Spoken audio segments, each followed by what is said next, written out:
Hello everyone and welcome back to Rob's Gaming Table. Today on the table we have a special video for you. I received a deck at a sealed tournament over the weekend at a pre-release event for KeyForge Age of Ascension. I'm going to be going over that deck right now to show you guys the cards in it, old and new, and some maybe you've never seen before. To get excited for Age of Ascension, a release date coming out May 30th, 2019. Thanks to the folks over at Black Knight Games in Hamilton, Ontario, Canada for running the tournament and having decks for us to play with. We had 18 players show up. I have some matches recorded from that I will post shortly with commentary, so stick around for that. Make sure you subscribe and like these KeyForge videos if you want to see more KeyForge. But either way, let's get to the deck. As you see it on screen here, the identity card, Immortal V Pensilion. If I'm saying that correctly, you guys know I'm awesome at pronunciations if you watch my videos before, commentating card names. But let's get to it. Overall, I'll actually cover the stats of it. In Mars, it's Mars, Shadows, and Logos, as you can see on the screen there. But in Mars, it has 9 creatures, 2 actions, 1 artifact. In Logos, 8 creatures, 3 actions, 1 artifact. And in Shadows, 4 creatures, 7 actions, and 1 upgrade. So that's what we're going to be looking at here. So let's go card by card and check this out. So let's slide this guy out of here. We'll throw the first card in there. You guys have seen this guy, Mind Warper, Martian Scientist, you know, capturing an amber from his opponent's side. I won't stick too long on the older cards, but it still helps you understand why some of the newer cards might be in here to synergize with some of the older ones. Because it is my hope that the algorithm or the deck design in second set maybe has more synergistic decks than maybe were in the first set, since they may have, you know, realized some of the mistakes they made as it got out into the public and maybe corrected it in time. So we'll see. All right, the next card is a new one here, Agent Who-Man. So as you can see, here's a couple Mars guys hidden in a trench coat there in the center on the art, which is cool. So he's a 2-power creature, Martian and Agent. He is elusive. And then he has the Reap. Choose a friendly non-Mars creature and an enemy non-Mars creature and stun each of those creatures. And correct me if I'm wrong, but in the comments below, but you should be able to stun your own guy, the same guy, over and over again with this ability if you're doing it multiple times. You just choose someone on your side who already is stunned, and they won't be stunned again because you can't be stunned twice, and then stun a new non-Mars creature on the other side. So I found it very useful to kind of control the board with this guy. He is a little squishy, but he's elusive. But I mean, 2 power, he can be taken off the board pretty quickly. But it was a nice little annoying control and some distraction for the other player to deal with. And I slowly stun their board. But it does suck. Sometimes you have to stun your own board. Maybe you only have like 1 other non-Mars creature. And it could be the faction you may be going into next turn. You don't even know it because you haven't drawn yet. So that's the only real downside. But you'll see how this isn't so bad in this deck shortly. I'll show you. So the next card here is, we've already seen this one, a Vezemia Think Drone. Which is a creature, Martian Scientist, Reap. You may archive a friendly creature from play. So the usual, but another Mars creature in the deck. Oh, and the other thing, Agent Who-Man, he is a common. You can see it down there in the circle symbol there. And we have, I don't even know how to say the first part, Xanthix Harvester, Creature Beast. This guy's basically a what is it? A Dew Fairy on steroids is what I called it. He cannot be used well. It has a non-Mars neighbor, so that's a downside to this guy. But he has 3 power, but he's not elusive like the Dew Fairy. But he can reap and gain 1. So you have to have Mars guys beside him. And if anybody who's non-Mars gets beside him, you're in trouble. He can be the only guy on the board and you're fine because he has no non-Mars neighbors. A little confusing, but yeah, he can get you some good amber, and just keep him beside some Mars guys, and you're good. Or not non-Mars guys. The next one is Tixel, Beam Buckler, creature, Martian Soldier. He's got 4 power, 1 armor. Armor in Mars is a new thing I've noticed in the second set, actually, as we played through the tournament. Saw some of that stuff. So he has the play effect, deal 2 damage to a creature and move it to either flank of its controller's battle line. So that's another thing I noticed at the tournament. There's more manipulating the battle line, and obviously we know the deploy keyword lets you deploy a guy into anywhere on your battle line, but there is moving guys around the battle line is a thing now, and I like it a lot. Doesn't add too much complexity, but just puts it up to that next level. And actually, you know, makes you feel like the battle line was there for a reason. All right, so we got this guy, Sky Booster Squadron, and actually we're sitting on 3 of these guys here. But as you can see, he is a 4 power Mars creature, Martian and Soldier, no armor. He has Reap, return Sky Booster Squadron to your hand. Now, this is awesome in this deck, and spoiler, it has Mother Gun in here. So this worked well in my deck with that, but I don't know in the second set if there's more have Mars cards in hand kind of theme, but if there is, this guy definitely works with that, because on the same turn he's already on the board, you can reap, return him or all three of these guys to your hand, then do a Mother Gun or any kind of out-of-hand effect with Mars, and then put them right back into play. So it's like kind of like recursion. It feels a little bit like a Bad Penny kind of scenario, but definitely awesome, definitely useful, and they were very cool to play with. And then we have Zorgon here, is the big beastly creature, last creature here in Mars. We all know Zorg enters play stun before fight, stun the neighbor's creatures, so a little more stun in the deck for Mars to help control. And then we got the Mother Gun, as we discussed. You guys know what that is. Reveal any number of Mars cards from your hand. Like I said, those guys come back. So you can already have Mars in your hand. You start your turn, you bring a couple of those guys back, boom. You get a huge Mother Gun out of it. You play them all out. Pretty cool. And if you have any cards that can ready up your Mars, you can reap these guys, throw them back to hand. And, you know, kind of this whole recursion thing is kind of cool, like in play, out of play. The other card we got here is an action sample collection. You guys know this. Good late game card when your opponent has some KeyForge. You can grab their creatures and throw them into your archives. But if they leave, they go to the owner's hand instead. And here we got a new action.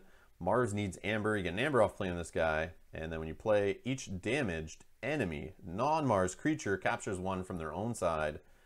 So you got to kind of set this one up. You got to kind of damage their guys. You hope they have bigger guys that can take damage. If it's just a lot of small guys, it's hard to get some damage on them without killing them. So I found this wasn't that useful in the day. It was hard to get it to line up. Sometimes you get it early and you don't have anything going on. You just play for the Amber. Sometimes you get it late. You have a couple guys with damage. If your opponent's fighting or something, you can maybe get them to capture 2 or 3.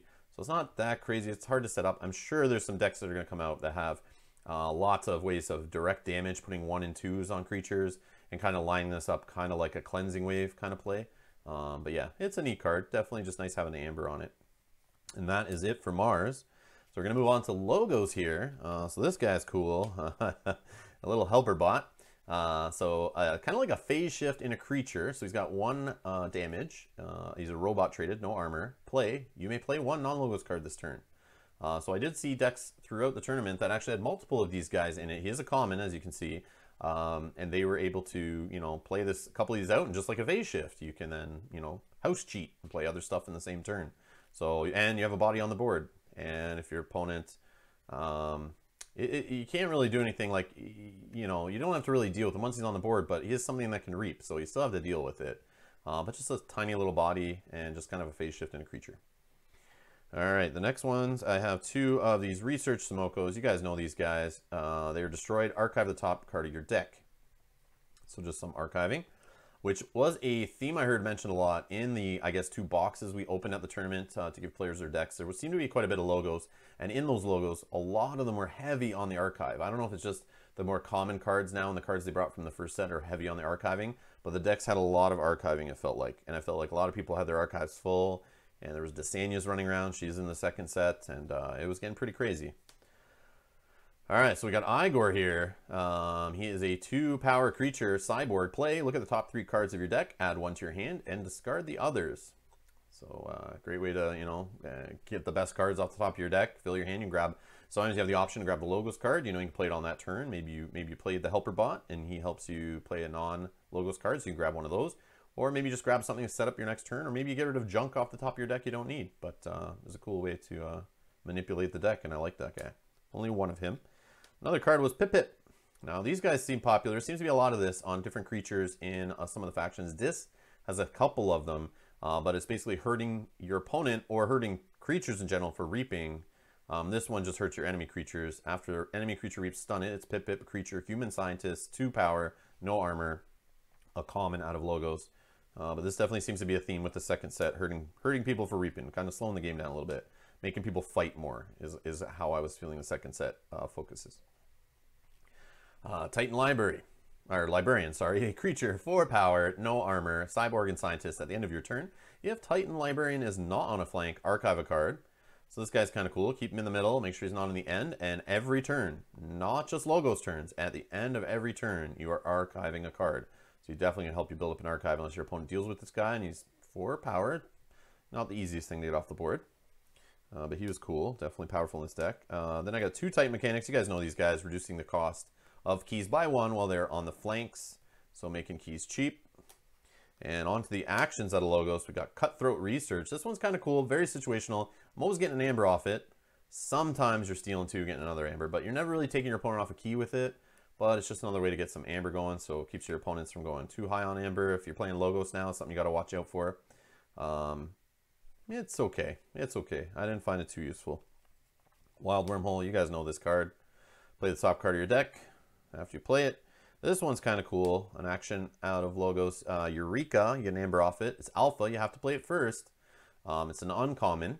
But you basically get 3 amber right away because it's play, gain 2 amber, then you archive 2 random cards from your hand. So since it's alpha, it's a little annoying, especially if you have a handful of Logos or a couple of other Logos cards besides this. You play this first, you let your opponent pick 2 cards out of your hand, you throw them in your archive. Sometimes he grabs the Logos cards, or she grabs the Logos cards from your hand, and now the rest of your turn you're doing nothing. Maybe you have Logos cards in play, of course, but you can use those. But sometimes it just hits your hand and now you got Logos cards in the archive. Not the worst thing in the world. Not the worst thing in the world, but it's just, you know, it's the balance for getting 3 amber all the time, and then you may have to pass the rest of your turn. Now, the craziest card, the card I love, the card that blew my socks off, the card I saw in a couple decks actually at the tournament, and it is a rare. This one made the deck win its games most of the time when I saw it early and got it going, and it is a key cheat card, redacted out of Logos, an artifact. After you choose Logos as your active house, place 1 amber from the common pool supply on redacted. So the turn you play it, you don't get to do this, but in future turns as you name Logos, you put an amber on it from the common pool. When there are 4 or more amber on redacted, so on that 4th turn after this is out, you place an amber on it right away, then boom, you sacrifice it and you forge a key at no cost. So you basically have to name Logos at least 5 times in the game to get a key out of it, which is fine. You'll have creatures out there, you'll be playing cards out of your hand, you'll name them. The only downside is there seems to be a little bit more artifact removal, at least in the decks I was seeing. I played out of the 2 opponents out of the 4 opponents I played at the tournament had artifact control. One of them, I didn't realize till the second game of the best 2 or 3, he had Sneck Lifter. So he totally could have stole this thing from me and just named Logos and close up the game when I had 2 or 3 amber on it.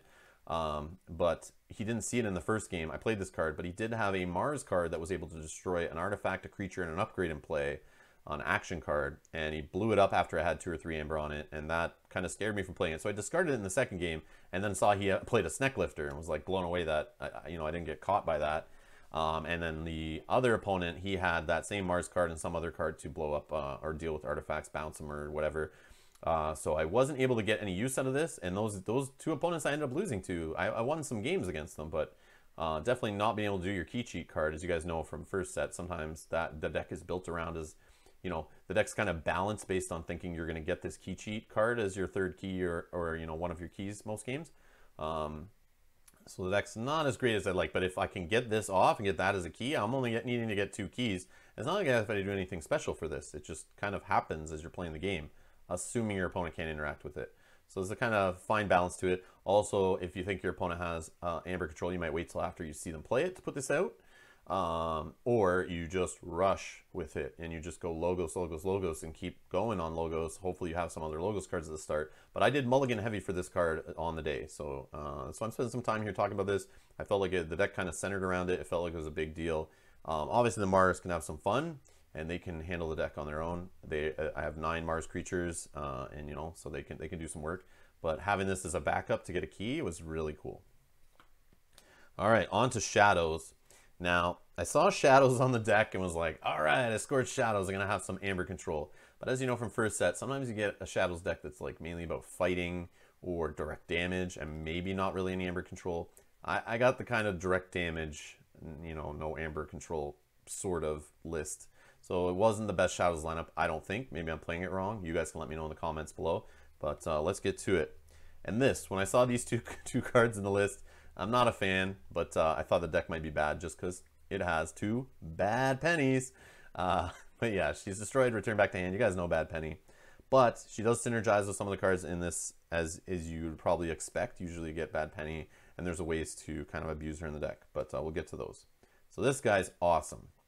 I love this guy. He made the day super fun. It was hilarious seeing my opponent play Titan Mechanics and sitting on 5 amber. They think they're going to forge next. Because maybe I have no creatures really or nothing to deal with their 6 power Titan mechanic. But then I just get this guy in hand, I throw him out beside their Titan mechanic. So he is Scowly Caper, creature, elf thief, 2 power, skirmish. Scowly Caper enters play under your opponent's control and can be used as if it belonged to any house. And at the end of your turn, destroy one of Scowly Caper's neighbors. So that's at the end of your opponent's turn because they control the card, is my understanding. Correct me if I'm wrong. But basically, you give this to your opponent, and then they go, what? And it's sitting on their side. Now, slowly, they can use it to fight to try to kill it, but they can't because it's got skirmish. So they basically have to hope I destroy it, or they have to use some direct damage, or sacrifice it, or archive it, or bounce it back to hand, or something to get rid of it, but they can't really fight with it. But as skirmish, and they can use it on any turn. Doesn't matter which faction or house they named. So they can use them to reap over and over again, fight you over and over again. But the funny part is, at the end of the turn, after they're done, they always have to destroy a creature. So it's funny, I put him on the board beside creatures that have captured my amber or some big taunt dudes. I throw him down, and then my opponent now has to decide, do they pick a house to try to get rid of them? It definitely throws a wrench in their plans. Or do they leave them there, play a creature they care less about on the other side of this guy to kill that guy, to save the guy I'm targeting. But I did see it left on the opponent's boards a few times where it killed 2, 3, 4 creatures just because they had no way of dealing with this. So it slowly ate through their board. But then on the other flip side, there was as many times as it was awesome, it also was I play it out, then my opponent just quickly archives it somehow, sacrifices it, uses it to sack to do another card, which I'll show you a card that you can do to get rid of that shortly. Or they'll just direct damage to it. But hey, they're not direct damage my creatures now. They're hitting something on their own board to get rid of it, and it's kind of funny. But yeah, I saw opponents just get rid of it before even using it to reap or using it to fight. They would kill it like as the first action of their turn just because they were afraid of it and didn't want to forget about it. So that was kind of funny. But yeah, it's a great card. Love it. Love cards like this. They're hilarious. I'd love to hear how you guys would use that card in some crazy situations, but it was fun on the day. All right, we got Gamgee, some of the only steal in the deck. He's elusive, he's got Reap. If your opponent has more amber than you, steal it. So not always stealing, just if your opponent has more amber. And the part that sucks is you Reap, you'll get an amber from the Reap first before you trigger this, and then you'll steal one. So sometimes you Reap, that gets you at equal amber, and then now you can't steal. So I'm not really a fan of this if your opponent has more amber, steal one. I wish they kind of did that in the base set, Call of the Archons, right from the start. I wish they balanced all the steal was if your opponent has more amber, steal. Like this, but they didn't, so this is not as good of steal as you'll see in the first set, in my opinion. So, but he's a body, he can steal, and he's got elusive, the usual Shadows fare, but that's Gamgee. They gave me a Key of Darkness, so another key cheat in this deck, but as you guys know, Key of Darkness, you gotta have your opponent having tons of amber. The cool thing was, I could do the Titan mechanics to kind of reduce the cost of keys, and then, you know, maybe my opponent miasming me or something, and I'm just piling up amber, and then I'm able to use this to... I did forge a couple on the day. Twice, I think I used Key of Darkness to forge. But myself or my opponent we had 1 or 2 Titan mechanics going that were reducing the cost. So it was only 4 to forge a key, then plus 6. So, you know, you get up to 10 amber on the Shadows turn, drop this and forge. But I never had it where my opponent had 0 amber. But, I mean, most of the time I was discarding this. It was a dead card, Key of Darkness. You guys know this from the first set. Something else from the first set it has is 2 miasmas. Can never complain about that. But I don't have much to steal other than that Logos card you guys saw earlier, where if they have 8 or more, I can steal 2. So I was using this to stop my opponent from forging. They'd go up to 8 or more. I'd steal 2 off that Logos turn. But I could never really steal any to keep them off a key in this deck. It was just to slow it down a turn. They weren't the greatest. So these work with bad. I got 2 of these. Life for a life.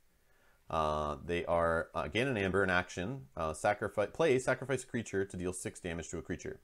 So you sack your own creature, because it has to be a creature you control, so I can sack my bad penny, but I can deal 6 to any creature, so sometimes you want to destroy something on your own board. But it was great for hitting my opponent's creatures, and 6, man, that's nothing to laugh at. That's pretty huge. But that was a cool way of, my opponents would do to get rid of that creature, Scowly Caper. After I put them on their side, if they had Shadows, they would end up sacking it to do this to one of my creatures. So that kind of sucked, but it was still funny.